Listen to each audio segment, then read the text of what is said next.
সাহাবী আব্দুল্লাহ ইবনে আব্বাস বলেন, যদি কারো দিলের মধ্যে যাররা পরিমাণ অহংকার থাকে সে বেহেশতে যাবে না। একজন লোক আল্লাহ রসুলকে বলল, ইয়া রাসূলুল্লাহ, ইয়া হাবিব আল্লাহ, অনেকের মনে চায় নতুন কাপড় পরবে, ভালো জুতা পরবে, এটাও কি অহংকার হবে? আল্লাহ রসুল বলছেন, ইন্নাল্লাহা জামিল ওয়া ইউহিব্বুল জামাল, আল্লাহ তাআলা নিজেই সুন্দর এবং তিনি সুন্দরকে পছন্দ করেন।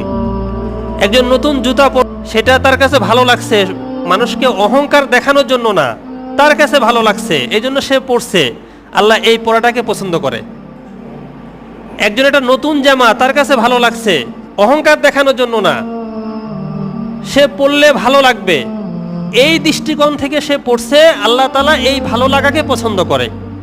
এই হাদিসের শেষে আসছে, আল কিবরু বাতরুল হাক্কি, ন্যায় এবং সত্যটাকে অস্বীকার করা, ওয়া গমতুন নাস, এবং মানুষকে ঘৃণা করা, এটাই হচ্ছে অহংকার।